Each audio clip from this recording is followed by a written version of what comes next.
কি কইল ফার্সিতে? কই মিশরে এক বুড়ো ছিল, তার একটা ছেলে ছিল, কিছুদিন আড়াই গেল, পরে আবার ফিরে পালো। বোঝেন নাই কথা? পুরো সূরা ইউসুফের সারাংশ এই চার কথা। মিশরে এক বুড়ো ছিল, তার একটা ছেলে ছিল, মাঝে কিছুদিন হারাই গেল, শেষমেশ আবার ফিরে পাইল। এই না সূরা ইউসুফ? এলো শর্ট মিলান।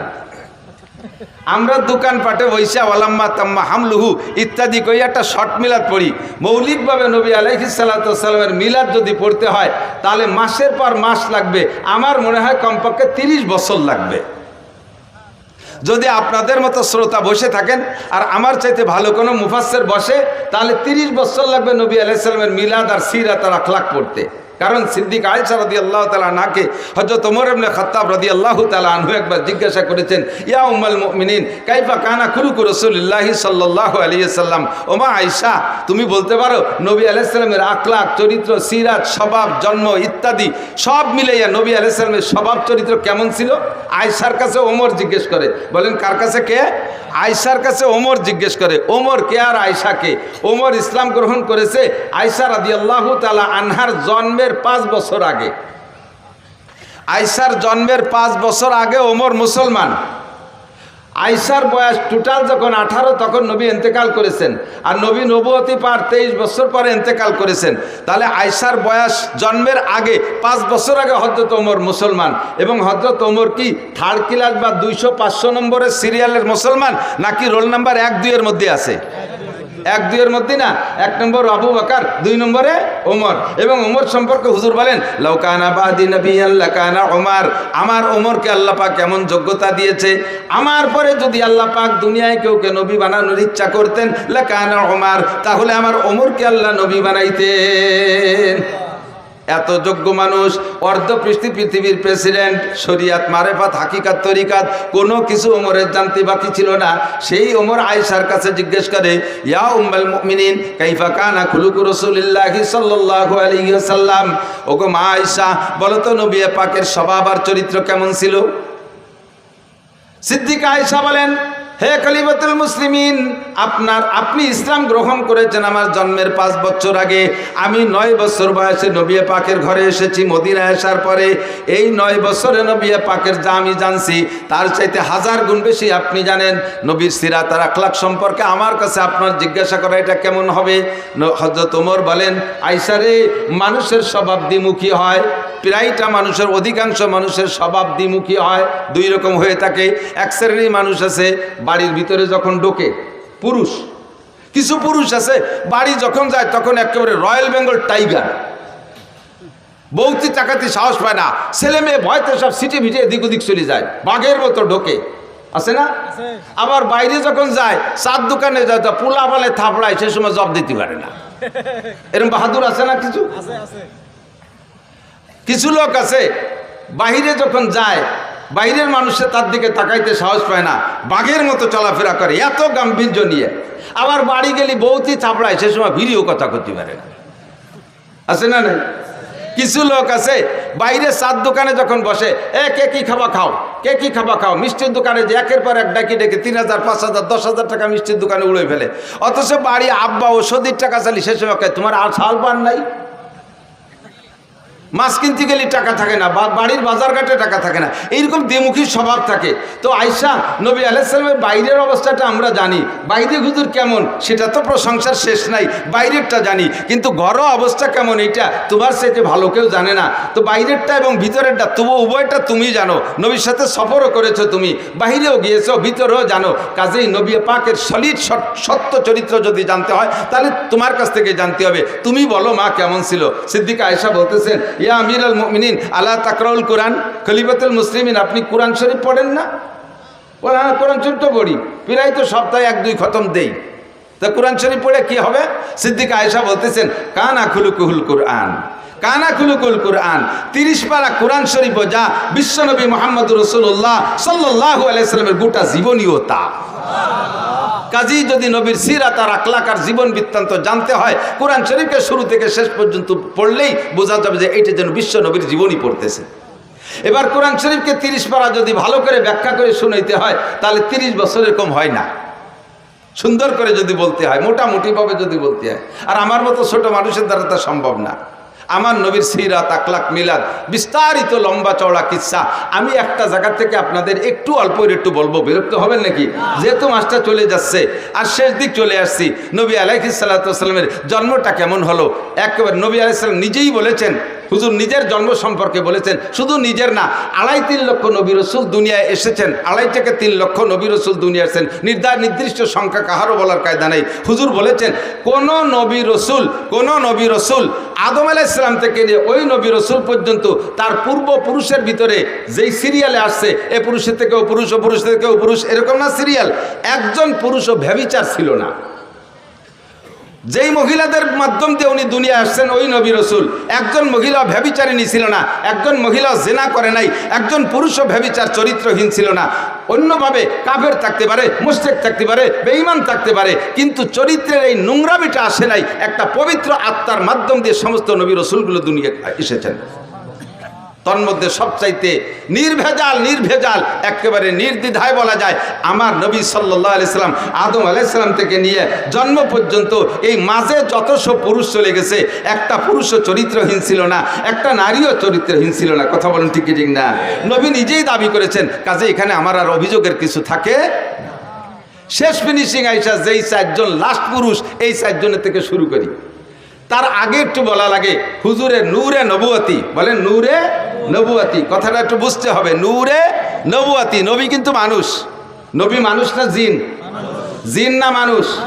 ফেরেশতা না মানুষ? নবী আল্লাহ না মানুষ? নবী খালেক না মখলুক?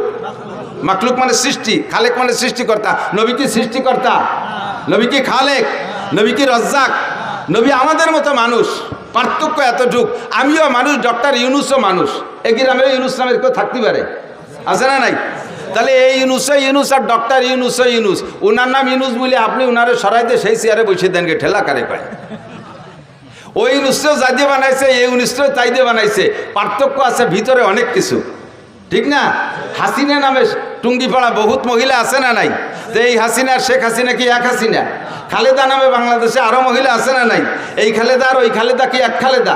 মানুষ হিসেবে আমি আর নবী আলাইহিস সালাতু ওয়াস সালামে একই ম্যাটেরিয়াল দিয়ে তৈরি, কিন্তু আমার ভিতরে নূর ও নবুয়তি নাই, আমাকে আল্লাহ ওহী দেয় নাই, আমার কাছে জিবরাইল আসে না।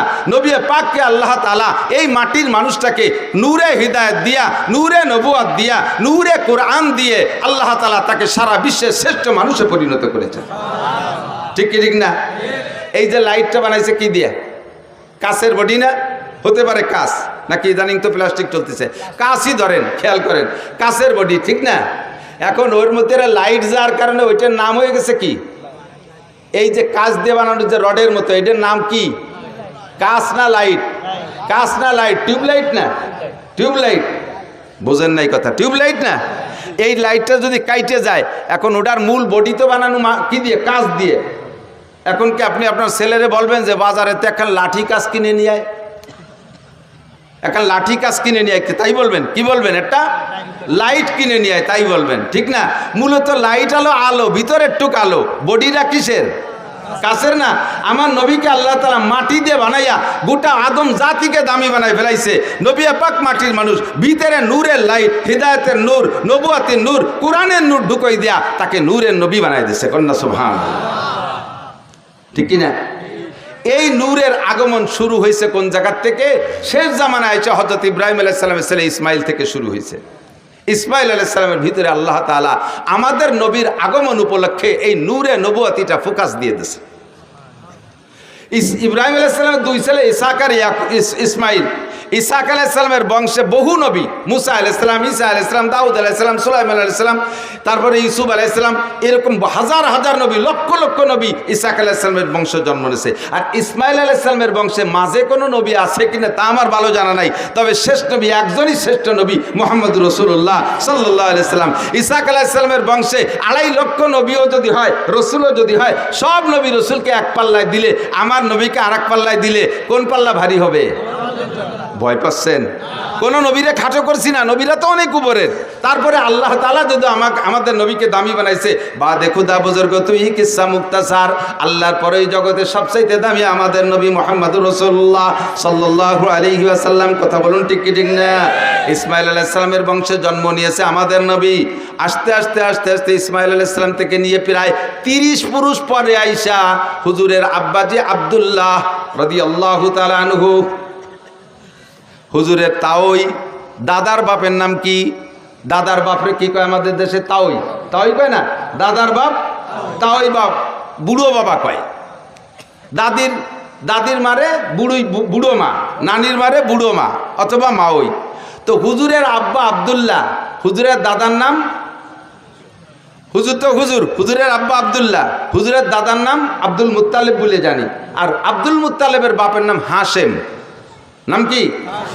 এই হাশেম হুজুরের চতুর্থ পুরুষ, হুজুর থেকে নিয়ে চতুর্থ পুরুষ। এত সুদর্শন, এত হ্যান্ডসাম পুরুষ ছিলেন, আল্লাহু আকবার। কুরাইশদের নেতা ছিলেন, মক্কার নেতা ছিলেন, কাবাঘরের জিম্মাদারি উনার হাতে ছিল। ইয়াং মানুষ, যুবক মানুষ। আল্লাহ, মক্কায় থাকতে উনার আরও কয়েকটা বিবাহ ছিল, সে সমস্ত ততাধিক বিয়ে। এখনও তো সৌদি আরবওয়ালারা অনেক অনেক বিয়ে করে। তো উনার আরও বিবাহ ছিল, আরও সন্তানও ছিল। এই মক্কায় উনার স্ত্রী পরিবার পরিজন রেখে উনি গাজায়, ফিলিস্তিনের যে গাজা না বর্তমানে গাজা, এই গাজায় উনি ব্যবসার নিয়েতে মদিনা হয়ে গাজার দিকে রওনা দিয়েছে। তো মদিনায় যাওয়ার পরে মদিনার বাজারে যখন উনি ঢুকছে, তখন মদিনার বাজার দিয়ে দেখতেছে সব কিছু। তার মধ্যে দেখে পর্দা ফুসিত তো নেই, সবই বেপর্দা। এই বেপর্দার ভিতর দিয়ে একটা মহিলাকে দেখলেন, তার চাল চলন, উঠা বসা, হাঁটা, তার কথাবার্তা একটু ব্যতিক্রম। অত্যন্ত শালীন, অত্যন্ত ভদ্র, দারুণ নম্র, একটু লাজুক লাজুক মনে হচ্ছে, অত্যন্ত রূপসী সুন্দরী। এই মেয়েটাকে দেখিয়া হাশেমের নজর পড়ছে। লোক লাগাইছে, দেখো তো এই মেয়েটার অবস্থা কি, মেয়েটা কি বিবাহিতা না অবিবাহিতা, বিবাহিতা হলে বা বিধবা কিনা, তার স্বামী আছে না নাই। লোক লাগায় রায়বার লাগায় দেখা গেল যেই মহিলাটার স্বামী মানে বিবাহিতা মহিলা, 2টা বাচ্চা আছে, কিন্তু তালাক প্রাপ্তা, তালাক হয়ে গেছে, বর্তমানে স্বামী নেই। সুযোগ পেয়ে হাশেম প্রস্তাব দিলেন, তার কাছে বলো, আমার বাস্তবটা বলো, আমি কোন বংশের, আমি মক্কার মানুষ, আমি কুরাইশি মানুষ, আমি কাবাঘরের জিম্মাদার, আমি কুরাইশদের নেতা, আমি বর্তমানে এই অবস্থা আছি, ব্যবসা বাণিজ্য আমার অনেক সুন্দর, আমার বাহ্যিক রূপ ও চেহারা দেখো, মেয়েটাকে বলো দেখতে, সে যদি আমাকে লাইক করে, পছন্দ করে, তাহলে আমি তাকে বিবাহের প্রস্তাব দিলাম, রাজি থাকলে তোমরা আমাদের বিবাহ পড়াই দাও। রায়বার যে সুন্দর করে বলার পরে মহিলা রাজি হয়ে গেছে, আচ্ছা ঠিক আছে আমি বিয়ে বসবো। যথারীতিতে বিয়ে হয়ে গেল। বিয়ে হয়ে যাওয়ার কারণে উনি তাৎক্ষণিকভাবে গাজায় চলে গেলেন না, মদিনায় কয়েকদিন অবস্থান করলেন, শ্বশুর বাড়ি, ওই মহিলার বাপের বাড়ি। সেখানে কয়েকদিন থাকার ভিতর দিয়ে আল্লাহর কুদরতি সিস্টেমে হাশেমের ভিতরে যে নূরে নবুয়তি চমকাচ্ছিল, ওই নূরে নবুয়তি ওই মহিলার গর্ভে চলে গেছে। মহিলা গর্ভধারিণী হয়ে গেছে। গর্ভ হয়ে যাওয়ার পরে উনি ওখানে স্ত্রীকে রেখে উনি গাজায় চলে গেছে। গাজায় ব্যবসা বাণিজ্যের ভিতর দিয়ে ওখানে ওনার ইন্তেকাল হয়ে গেছে। হাশেম আর ফিরে আসতে পারে নাই। টাইম হয়ে যাওয়ার পরে মহিলা গর্ভপাত করেছেন, বাচ্চা ডেলিভারি করে দিয়েছেন। ডেলিভারির পর যেই বাচ্চাটা হলো, এই বাচ্চার ভিতরে এবার সেই হাশেমের রূপরেখা নূরে নবুয়তি বাচ্চার মধ্যে চমকাইতেছে। পরিবার পরিজনের সকল সদস্য বাচ্চার চেহারা দিকে মুগ্ধ হইয়া তার নাম রাখতে বাধ্য হয়েছে সাইবাতুল হামদ। সাইবাতুল হামদ মানে প্রশংসার ডিব্বা। এত চেহারা, এত রূপ, এত সব কিছু দেখে সবাই মুগ্ধ। নাম রেখেছে সাইবাতুল হামদ। মায়ের কোলে থাকে, নানা বাড়ি থাকে। থাকতে থাকতে 5-6 বছর যখন বয়স হয়ে গেছে, তখন হাশেমের মক্কা একটা ছেলে ছিল, নাম তার মুত্তালিব। একটু খেয়াল করতে হবে, খুব বোঝা। নাম ছিল, তার নাম কি? মুত্তালিব। ওই হাশেমের ছেলে মুত্তালিব।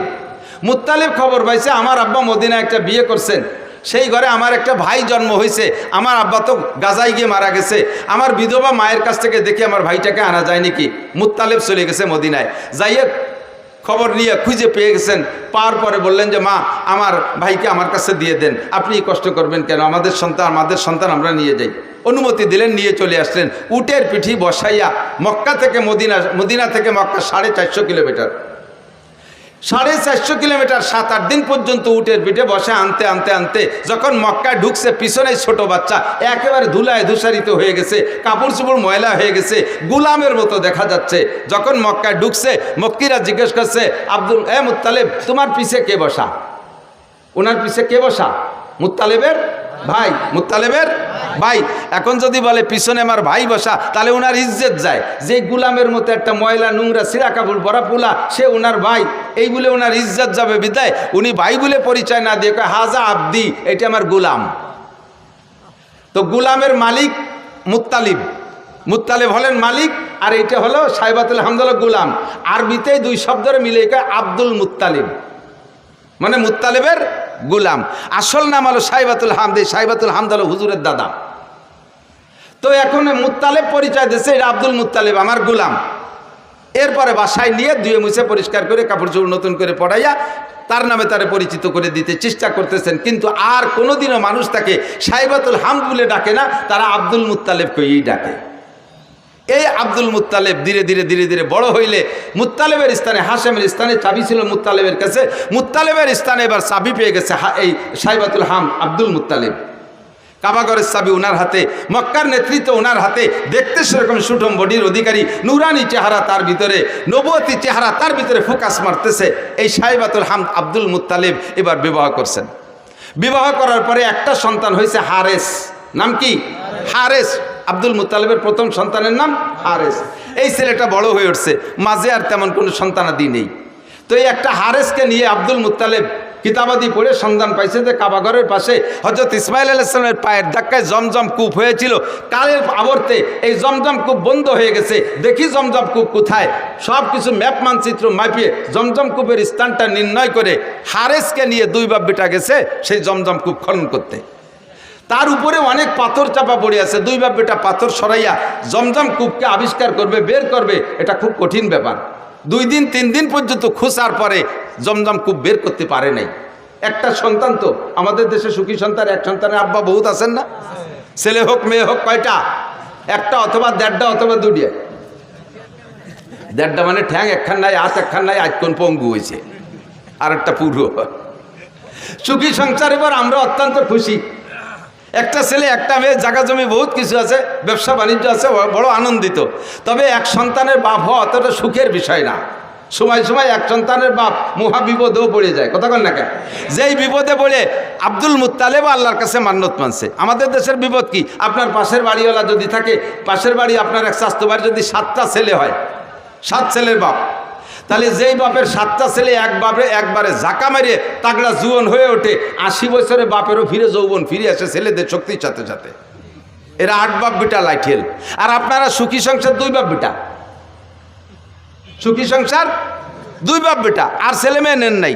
আর উনটা 8 বাপ বেটা, আটখানিক জায়গা নিয়ে পাশের বাড়ি এলাকার সাথে যদি গন্ডগোল লেগে যায়, 2 বাপ বেটা 8 বাপ বেটার সাথে যদি লাগে যায়, এই সুখী সংসার ওই 8 বাপ বেটার সাথে অসুখী সংসারের সাথে যদি পিঠে পিঠে লাগে, মায়ের কারা খাবে? সুখী সংসার মায়ের খেয়ে শুয়ে যাবে না? কথা কয় না? 2 বাপ বেটারে বাল হইয়া 8 বাপ বেটা একেবারে দোড়াচাপের মতো টান টানের রাস্তায় শোয়াই থিছে, পুরো মারি ফেলে নাই, মরে নাই। তো বুড়ো এই 80 বছর বয়সে সুখী সংসারের বুড়ো মায়ের খাইয়ে টান টান হইয়া এখন লম্বা লম্বা হাই ছেড়ে। আর যদি 2 সাইডে থাকতো তাহলে এরকম জোড়া বাড়ি খাতাম না। আর 2 সাইডে থাকলি জোড়া বাড়ি খাইতাম না। বসছে কোন সময়? যে সময় ওনার পার্স পাতি সব শেষ। আর হাজারো চেষ্টা করলে 2 সাইডের বাপ হওয়া সম্ভব। আল্লাহ যদি দেয় সেটা তার ব্যাপার। অসময় আছে তুমি সুখী সংসারে দুঃখী সংসারে অনুভব করতে পারছো। হারেস সাইবাতুল হামদ আব্দুল মুত্তালিব সময় মতোই বুঝে ফেলাইছে যে আমার এই এক সন্তান দিয়ে জমজম কূপ খুঁজতে পারলাম না, যদি এরকম 8 বাপ বেটার সাথে কাজী ডাঙ্গা লাগিয়েই যায় তাহলে তো মায়ের খাইয়ে আসতে হবে। সাথে সাথে কাবাঘরের গিলাফ ধরে মান্নত করছে, আল্লাহ যদি তুমি আমার 10টা পুত্র সন্তান দাও, যদি 10টা পুত্র সন্তান দাও, তাহলে একটা সন্তানকে আমি তোমার রাস্তায় এই কাবাঘরের পাশে জবাই করে দেব, কুরবানি দেব। কি এই সামান্যতের মান্যত চিনতে হতে পারেন? উনার জন্য এই মান্যত পুরো করা ওয়াজিব, কিন্তু এমন মান্যত যদি এই সমাজে কেউ করেন, এই মান্যত পুরো করা ওয়াজিব না। অনেকে মানে, মারা বিশেষ করে মারা মান্যত মানে, সন্তান যদি অসুস্থ হয়ে পড়ে কয় আল্লাহ যদি তুমি আমার বাবারে বাঁচাও, আল্লাহ আমার বাবার রোগ আমারে দিয়ে আমার বাবারে সুস্থ করে, এরকম করে মারা। নিজের রোগ বাবার সন্তানের রোগ আমারে দিয়ে আমার বাবারে বাঁচাও, আমার হায়াত তারে দিয়ে আমার বাবারে বাঁচাও, যদি আমার বাবা বেঁচে যায়, আমার সন্তান যদি বেঁচে যায়, তাহলে আমি জীবিত অবস্থায় 7 দিন কবরে থাকবো। তাই দেখছো কিরম ঠেক। এরকম মান্যতের মশালা আমার কাছে আসে, মিথ্যে কথা বলতেছি না। এই কত যে আসে মাঝে মাঝে উদ্ভট মানে এই মান্যতের কথা। একজনে মান্যত মানছে, হুজুর আমি নিয়ত করছি কাবা ঘরে একটা হেরিকেন দেব। কাবা ঘরে গেছি মানে হেরিকেন লাগাই কোন জায়গা? বাঙালি হেরিকেন কাবা ঘরে চলে? এ মান্যত মানছে, জানি কি এরবে? এরকম কঠিন কঠিন প্রশ্ন। 7 দিন কবরে তাজা অবস্থায় থাকবো, থেকে দেখছেন একদিন? আরে মরার পরে একদিন থাকবো কিভাবে, সেই চিন্তায় ঘুম হয় না। মরার পরে কিভাবে কবরে থাকবো একদিন, সেই প্রথম রাতটা নিয়েই চিন্তা। কবরের প্রথম দিন, মার রব্বুকা মা দীনুকা ওমান হাযার রাজুলুল্লাযী বুইসা ফীকুম। 3টা প্রশ্নের জবাব আমাকে কবরে থেকে দিতে হবে। 3টা প্রশ্ন হবে আমার জন্য, আমার সামনে। এই 3 প্রশ্নের জবাব না দিতে পারলে আমার খবর আছে। ওই রাতটা, ওই দিনটা, প্রথম দিন কবরের ওই সময়টা নিয়ে চিন্তা করে তাই রাতে বিছানায় পিঠ দিয়ে ঘুম আসে না টেনশনে। যারা চিন্তা করে, কথা কন না ঠিক কি ঠিক না? যাদের মধ্যে চিন্তা আছে তারা ভয় পায়। আর তাজা 7 দিন কবরে থাকবা, এইরকম মান্যত যদি কেউ মানে, এই মান্যত পুরো করা লাগবে না, তার তওবা করে কিছু সদকা আল্লাহর রাস্তায় দিয়ে দিলে হবে। কিন্তু আব্দুল মুত্তালিবের মান্যত পুরো করা লাগবে, সাইবাতুল হামদের মান্যত পুরো করা লাগবে। 10টা পুত্র সন্তানের দোয়া করেছে আল্লাহর কাছে, আল্লাহ যদি 10টা পুত্র সন্তান দাও, একটাকে আমি তোমার রাস্তায় কুরবানি করে দেব। আল্লাহ টপ টপ করে একের পর এক 10টা পুত্র সন্তান দিয়ে দেছে। জমজম খুব খনন করতে সন্তান লাগবে, এই জন্য 10টা সন্তান চাইছে। কয় বাব্বিটা মিলিয়ে এবার জমজম খুব আবিষ্কার করেও ফেলাইছে। এখন সন্তানরে কুরবানি দাও, কোনটারে কুরবানি দেবে? ভাগ্যক্রমে আস্তে আস্তে 10 নম্বর সন্তান আব্দুল্লাহর ভিতরে, ওই সাইবাতুল হামদের মধ্য থেকে এতদিন অন্য কোন সন্তানের ভিতরে প্রকাশ পায় নাই, আব্দুল্লাহর ভিতরে নূরে নবুয়তি চমকাইছে। 10টার ভিতরে এবার যেটা সবচাইতে সুদর্শন চেহারাওয়ালা, তারে কি হাতে ধরে জবাই দিতে মনে কয়? চাইতেছে যে ঘুরে ফিরে অন্য একটারে, যেটা বুসা টুসা একটু কালা টালা আছে, ওর একটারে মারি দিস মান্যত পুরো করে। কিন্তু তবুও তো সন্তান, তবুও কোনোভাবে কি আব্বা জবাই দেওয়া সম্ভব? কিন্তু মান্যত করছে, আল্লাহর অর্ডার পূরণ করতেই হবে। এখন কারে জবাই দেবে কোনো নির্ধারিত করে না যে 8 নম্বর ডানা, 6 নম্বর ডানা, 1 নম্বর ডানা, 10 নম্বর ডা। কাজেই একটারে বের করতে লটারি লাগবে। এবার একের থেকে হারেস থেকে নিয়ে লটারি করা শুরু করছে। যে কয়বার লটারি করছে 3 বার, প্রত্যেকবার আব্দুল্লাহর নাম আসে। যেটারে সবচেয়ে ভালোবাসে, যারে বাঁচায় রাখার জন্য লটারির পদ্ধতিতে গেলেন, সেইটার নামই আসে বারবার। তো যেহেতু 3-4 বার বা প্রত্যেকবার লটারিতে ওই একই নামে আসে, এখন তারে তার বাঁচানোর উপায় নেই। তো বাবা জামা কাপড় পরে রেডিও, তোমারে জবাই দিই। আল্লাহর হুকুম, আল্লাহর মান্যত পুরো করতে হবে। বাস্তব কাজেই ছেলেও কোনো দ্বিমত না করে, জি আব্বা চলেন যাই। ছেলেকে নিয়ে গোটগাট করে রওনা দিছে, কাবার পাশে নিয়ে তো জবাই করবে। তো আব্দুল্লাহর বোন, একেবারে উনার মায়ের পেটের যে বোনটা, এই বোনটা বারবার কাঁদতেছে, আব্বা তুমি দরকারে আমারে জবাই দাও, আমার ওই ভাইটারে জবাই দিও না। ও ভাইয়ের মধ্যে কিছু না কিছু আছে, ভাইয়ের ভিতরে অন্য কিছু থাকতে পারে। ভাইয়ের যে চেহারা, আব্বা হাজার হাজার মানুষ তার পাগল, তুমি আমার ভাইরে জবাই না দিয়ে আমারে জবাই দাও। বুনে কাঁদতেছে। কয় মা সেটা তো আসলো না লটারিতে, তোর নামও তো লটারিতে, এটা নিয়ে দেখলাম, তাও তো আসে না, কি করব? তখন আব্বা একটা পদ্ধতি অবলম্বন করেন, যদি এসে যায় ভাগ্য পরিবর্তন হয়েও যেতে পারে। 10টা উটের সাথে আর আমার ভাই আব্দুল্লাহর সাথে একটা লটারি টানেন। 10টা উট আর আব্দুল্লাহ, দুইজনের মধ্যে লটারি টানেন। সেই সময় একজন মানুষকে যদি কেউকে যদি কেউ হত্যা করতো, একজন মানুষের জীবনের বিচার 10টা উট। সেই জন্য 10 উটের সাথে লটারি টানতে বলছে। তো 10 উটে লটারি টানছে, এ জায়গায় 10 উটের নামে লটারি আসে নাই, আব্দুল্লাহর নামে শিখেছে। কাব্বা তালি 20টায় টানেন, 20টে টানছে, তা আব্দুল্লাহর নাম। 30টায় টানেন, তা আব্দুল্লাহর নাম। 40টায় টানেন, তা আব্দুল্লাহর নাম। 90টায় টানেন, তাও আব্দুল্লাহর নাম। কয় যে মা আর বাঁচানো গেল না, আর কত টানবো? কয় যে আব্বা আর শেষবারের মতো 100 উটির সাথে একটা টান দিয়ে দেন। একদিকে 100 উট, আরেকদিকে আব্দুল্লাহ। এই 100 উট আর আব্দুল্লাহর ভিতরে লটারি টানলে এবার 100 উটের নামে লটারি আসছে। আব্দুল্লাহ বাইসে গেছে। বলেন আল্লাহু আকবার। আল্লাহ নবী আলাইহিস সালামকে আল্লাহ তাআলা দুনিয়া আনতেছেন। সবাই টাকা দেন যাবে না। আর দোয়াই দেখছো, গাই দোয়াইছো কোনোদিন? না ফানাইয়ে দোয়ানো যায়? দই টান দিলি বান ছিঁড়ে যায়, দুধ বেরিয়ে।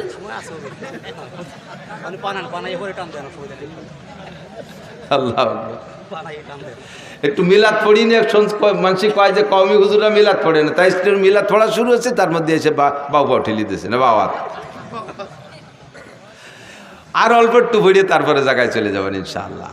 আমি যত ভালো আজ করি আপনারা খুশি হবেন বা আপনাদের প্রয়োজন মেটবে, কিন্তু গাইরেস্তের যে চাহিদা আছে তা পূরণ না করলে আমারে খাতি দেবে না।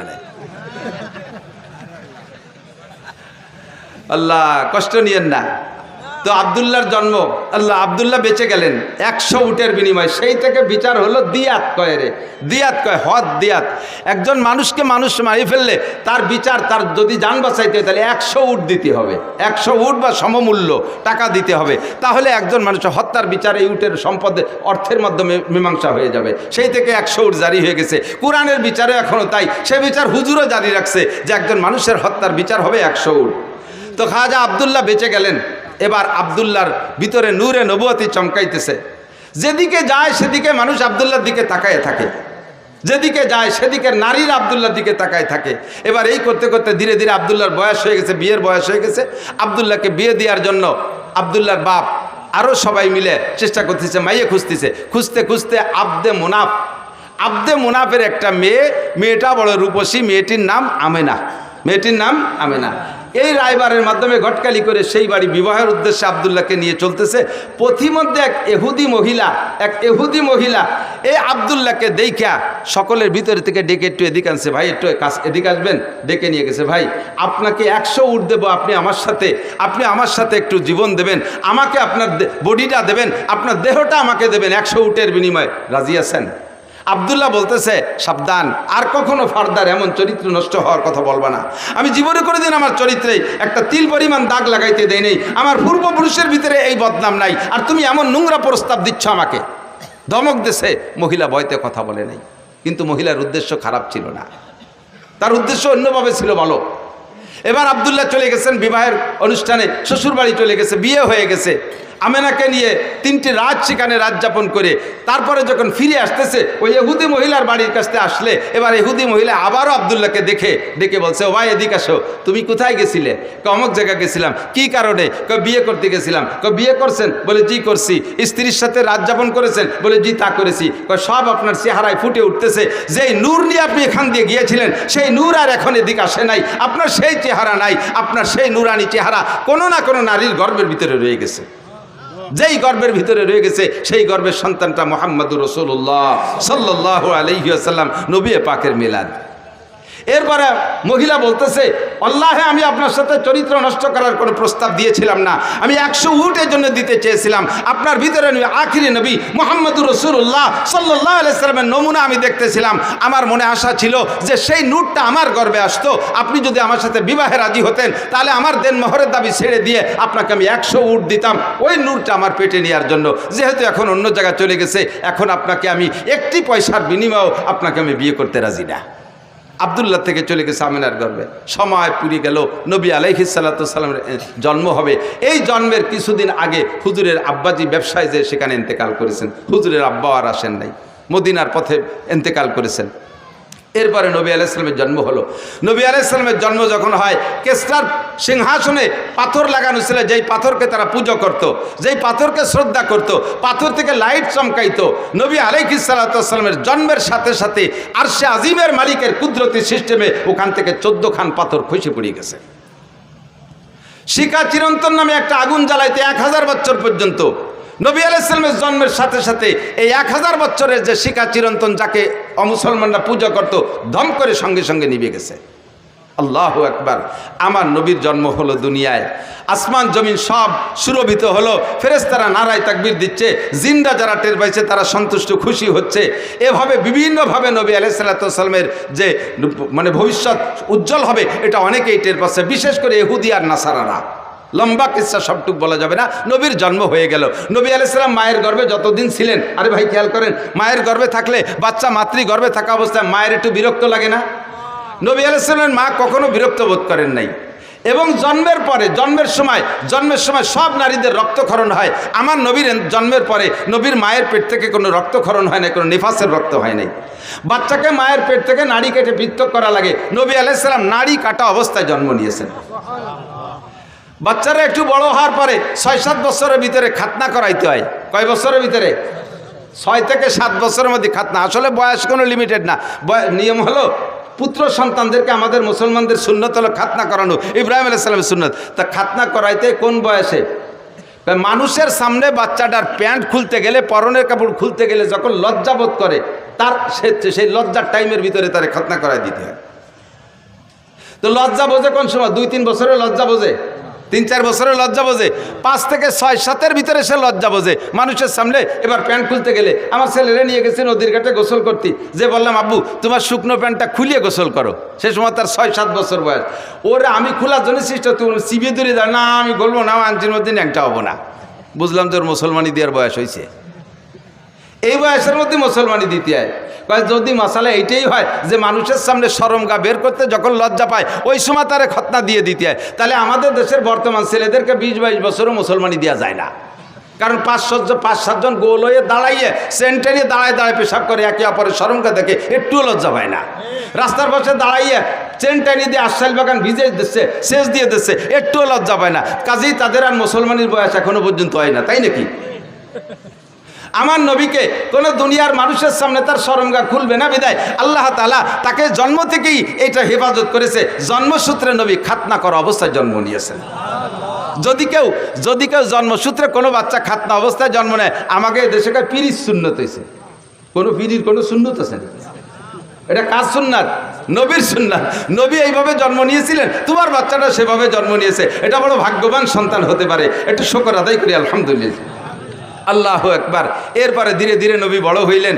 নবী পাক সাল্লাল্লাহু আলাইহি সাল্লাম যখন 3 মাস বয়স, সেই সময় ওই দেশের নারীদের প্রথা ছিল নিজেদের সন্তানদের দুধ নিজেরা খাওয়াইতো না, অন্য মহিলাকে পয়সা দিয়ে তাকে দিয়ে দুধ খাওয়াইতো।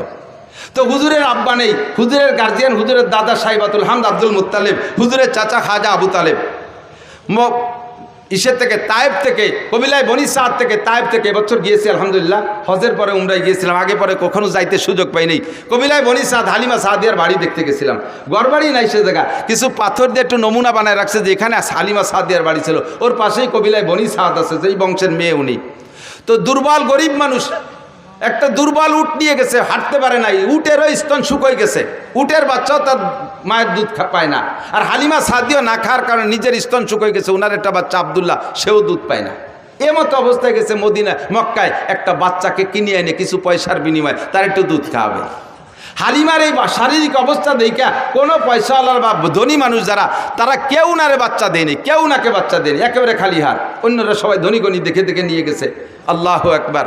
আর হালিমাকে কেউ দেয় নেই। লাস্টে হালিমা তার স্বামীকে বলতেছে, একেবারে খালি হাতে চলে যাওয়াটা অপমানই মনে হচ্ছে, আর ওই বাচ্চাটাও এতিম বলে তারও কেউ নেই পয়সা দিতে পারবে না, আমরাও যে অবস্থা বাচ্চাটারও সে অবস্থা, এই অভাবের মধ্যে দিয়ে ওইটি নিয়ে যাই, কেমন হয়? স্বামী একমত হলেন, ঠিক আছে নিয়ে যাও, ওইটি নিয়ে চলো। সেই বাচ্চাটা মোহাম্মদ রসুল্লাহকে খাজা আব্দুল মুত্তালিবের সাথে কন্ট্যাক্ট করে নিয়ে রওনা দিছে, নিয়ে মানে কোলে নেছে। কোলে নেওয়ার সাথে সাথে হালিমার শুকনো দেহের ভিতরে, তার শুকনো স্তনের ভিতরে একেবারে থম ধরে দুধে ভরপুর হয়ে গেছে। বাচ্চাও খাইছে, নিজের বাচ্চাও খাইছে আব্দুল্লাহ, আর নবী পাকও পেট পুরে দুধ পান করছে। এর আগে 3 রাত পর্যন্ত আব্দুল্লাহ ঘুমোয় না দুধের অভাবে। উটের বাচ্চাটা ছটফট করতেছে দুধের অভাবে, উটের স্তনে দুধ নাই। হালিমা দুধ খাইলেই তো তার দুধ হবে। এখন হালিমা দুধ খাবে কোন জায়গা থেকে? সেই শুকনো স্তনওয়ালা উটটার থন সম্পূর্ণ দুধে ভরপুর হয়ে গেছে। উটের বাচ্চাও খাইছে, দোয়াইয়ে উন্ডাও খাইছে, আরামসে ঘুমাইছে। যেই উটটা হাঁটতে শক্তি পায় না, সেই উটের পিঠে সওয়ার হয়ে 3 জনে রওনা দিছে। শক্তিশালী সব উটকে পিছে ফেলাইয়া আমার নবীর উট সবচাইতে আগে চলে গেছে। 3 মাসে বাচ্চাকে নিয়ে চলে গেছে। যখন 2 বছর পুড়িয়ে গেছে, দুধ খাওয়ানোর মেয়াদ শেষ, এরপরে নিয়ে আসছে হালিমা আবার আমেনার কাছে, এনে বলতেছে, মা এই যে আপনার বাচ্চা। তা আমেনা বলতেছেন, বাচ্চাদেরকে মূল আদর্শ সামাজিকতা যদি শিখাইতে হয়, তাহলে মূল আদর্শ আর সামাজিকতা আছে গ্রাম অঞ্চলে। শহরে 12 ভেজালি মানুষ, শহরে 12 দেশের মানুষ, এ জায়গায় মূল আদর্শ খুঁজে পাওয়া যায় না। আদর্শ আসল ভাষা গ্রাম অঞ্চলে, মূল আদর্শ গ্রামে। কাজেই বাচ্চাটাকে আরও কয়দিন রাখেন, আরও কিছুদিন রাখলেন। 4 বছর যখন রাখছে, 4 বছরের ভিতরে ফাঁকে একবার আব্দুল্লাহ আর হুজুর 2 জন পাশে এক জায়গায় খেলাধুলা করতে গেছে। হালিমার ঘরের থেকে বেরোইয়া আমি সে জায়গাটাও দেখে আসছি আলহামদুলিল্লাহ। যে জায়গায় হুজুর আলাইহিস সালাম খেলাধুলা করতে গিয়েছিলেন, হঠাৎ করে 2 জন লোক আইসা, জিব্রাইল আর মিকাইল, মানুষের রূপ ধারণ করে, তস্তুম মিনাজ যাহাব মুলাবাতুম মিনান নূর মিনাস সালজ, বরফওয়ালা নূরের পানি একটা পাত্রে, স্বর্ণের একটা পাত্রে আইনা রাইকা নবী আলাইহিস সালামকে ধরে চিৎ করে শোয়াইয়া হলকুম থেকে নাভি পর্যন্ত ফেরিয়ে ফেলাইছে। এই ফাড়া দেখা আব্দুল্লাহ দৌড়ে চলে গেছে মার গো মা, দুইটা লোক আইসা আমার বাইরে বুক পড়ি বেলাইছে, আমার বাইরে বেলাই দিল। হালিমা আর তার স্বামী দুইজন পাগলের মতো দৌড়ে গেছে, যে দেখে যে নবী আলাইহিস সালাম পড়ে আছে। এর ভিতরে কাজ সারি চলে গেছে, অপারেশন হয়ে গেছে। বুক ফাইড়া কলিজা বের করে, হাড় লাঞ্চ বের করে, ওই পানি ঠান্ডা পানির মধ্যে ভিজাইয়া ভালো করে নাড়াচাড়া করে সুন্দর করে ধুয়ে মুছে পরিষ্কার করে কলিজার ভিতরে আরেকটা অপারেশন করছে। তার ভিতরে ছোট্ট একটা রক্তের টুকরা ছিল, ওইটারে বের করে ফেলেছে। এইটা হলো নফস। এই রক্তের টুকরাটা নফসকে বের করে দিয়ে পরিষ্কার করে ভিতরে সেট করে দিয়ে বুকটারে ডলা দিছে, সুন্দর করে সে আগের মতো হয়ে গেছে। হুজুর উঠে চুপ করে বসে আছেন। হালিমা এসে, বাপ কি হয়েছে আব্বু, তোমার কি হয়েছে? তো কয় যে আমি তো দেখলাম দুইটা লোক আসলেন, এরপরে কি হয়েছে আমি তা কইতে পারি না। দেখে যে বুকের এখানে একটা দাগের মতো আছে। যা বলছে আব্দুল্লাহ তাই। 3 মাসের বাচ্চার ভিতরে কোনো ইনসাফি মিজাজ হতে পারে, কোনো যোগ্যতা হতে পারে? 3 মাসের বাচ্চা বিচার ন্যায় বিচার বোঝে? আল্লাহ পাক রব্বুল আলামিন নবী পাককে জন্মসূত্রে এমন একটা চরিত্র দিয়ে তৈরি করেছেন, যার জন্মের পর থেকে কখনো এই চরিত্রের ভিতরে কেউ তিল পরিমাণ দাগ দেওয়ার সুযোগ নেই। আল্লাহ পাক বলেন, ওয়া ইন্নাকা লাআলা খুলুকিন আযীম, আপনাকে জন্মসূত্রে সর্বোত্তম চরিত্রের অধিকারী করে বানাইছি। জন্মসূত্রে আপনি ন্যায় বিচারক, জন্মসূত্রে আপনি আখলাকি, জন্মসূত্রে আপনি শিষ্টাচারওয়ালা, জন্মসূত্রে সর্বোত্তম চরিত্রের অধিকারী। 3 মাসে বাচ্চা আমেনার ঘরে যাইয়া কখনো আমেনার 2টা স্তনের দুধ খেয়ে সবার করে দেয় নাই। নবী তো ইচ্ছা করলে করতে পারতেন, আমার দাদা টাকা দেবে, আমি কেন একটা দুধ পান করব? 2টা দুধ পেট ভরে খেয়ে থাকলে তার ছেলে খাবে, নইলে খাবে না, আমি তো টাকার বিনিময়ে খাবো। আমার নবী ইনসাফি মিজাজে কখনো হালিমার 2টা স্তন খান নাই, সর্বদা একটা স্তন খেয়েছেন। এবং তা কোন স্তন খেয়েছেন? যতদিন দুধ পান করেছেন ততদিন ডান স্তনের দুধ পান করেছেন, কখনো বাম স্তনে চাটা দেয় নাই। বাম স্তনের দুধ হারাম তা না, কিন্তু নবী পাক যে ডানপন্থী নবী, ডানওয়ালাদের নবী, ডানকে নবী ভালোবাসেন, এর প্রমাণ জন্মের পর থেকে প্রমাণ করানোর জন্য আল্লাহ পাক নবী পাকের স্বভাব দিয়েছে জীবন ভরে ডান স্তনের দুধ খেয়েছেন, যতদিন দুধ খাইছেন। আর আব্দুল্লাহ বাম পাশেরটা খাইতেন। আল্লাহু আকবার। আমার এই নবীর চরিত্র সম্পর্কে জন্ম থেকে নিয়ে 40 বছর পর্যন্ত যে আখলাক, এই আখলাকের নাম হলো, এই স্বভাবের নাম হলো আরবিতে কয় আখলাক। এটার নাম কি? আখলাক। আর আখলাক মানে একটু বোঝেন, প্রত্যেকটা মানুষেরই জন্মসূত্রে একটা আখলাক আছে। শুধু মানুষটা, সব প্রাণীরও আছে, প্রত্যেক প্রাণীরও জন্মসূত্রে আখলাক আছে। জন্মসূত্রে যে স্বভাবটা নিয়ে আসে এর নাম আখলাক। খিলকাত মানে জন্ম, জন্মসূত্রে স্বভাবের নাম হলো আখলাক। যেমন এদিক তাকান, মুরগির বাচ্চা ডিমিতে বেরোয়, মুরগির বাচ্চা ডিমিতে বেরোয়।